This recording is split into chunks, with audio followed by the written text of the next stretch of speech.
I think at the end of one's life, and you look back and reflect into, if you could have a time clock and see how much of your life was spent in satisfying the ego, I mean, it would come to most people as a shock.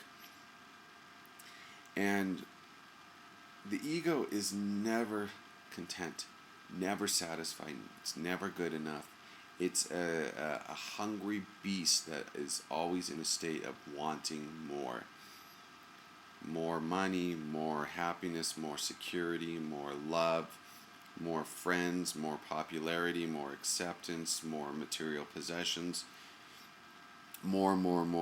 And it's a sad state because most people don't realize that they're driven, led like a dog on a leash throughout their whole lives by the ego. It's the master of their lives.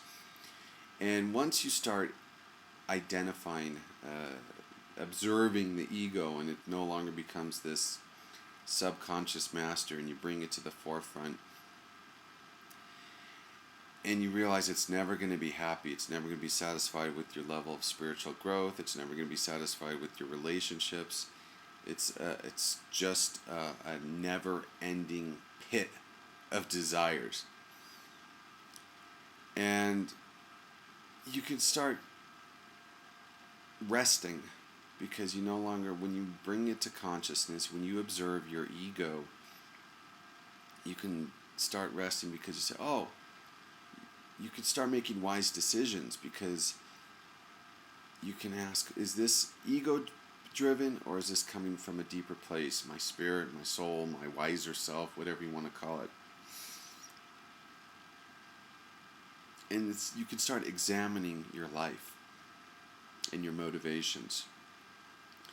And you have this kind of like this, once you start becoming aware, the ego becomes like this mosquito or this fly, zzz, zzz, zzz, and it no longer becomes this driving force that leads your life, but it's always going to be there. I mean, for the majority of people, we're always going to have that ego causing us to be stressed, worried, fearful, seeking desire fulfillment. But what most people do is, if they get to the state where they're able to observe or realize it's their ego, they fight it. No, ego, go away, go away, get out of here. And then that resistance creates, it intensifies the source of our stress, of our problems, of our worries, or just amplifies the ego. But when you look at the ego as like a whiny, always thought the best strategy, I see, parents, and when kids throw temper tantrums, I always thought the best strategy is let them burn themselves out, let them cry, let them whine, complain, and moan, and just go about your business while they're throwing their temper tantrum and not feeding it into it. Oh, what's wrong? Or stop it, don't do that, you... And the ego's the same way.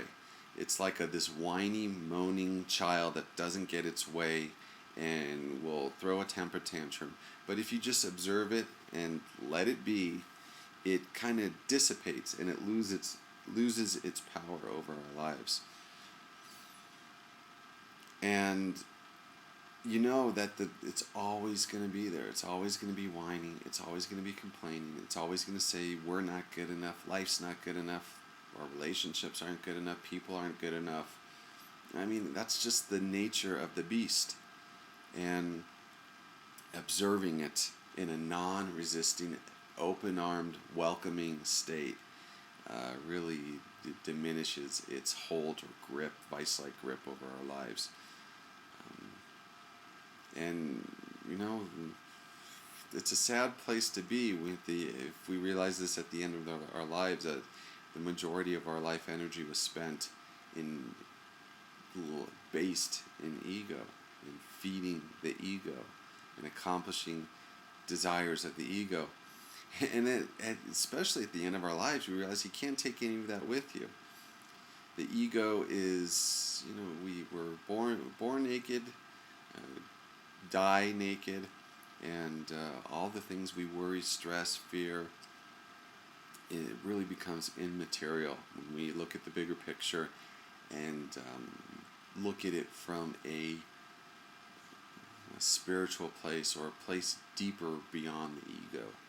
It's it changes our completely changes our life and motivations when we live live a life not run by the slave master called the ego.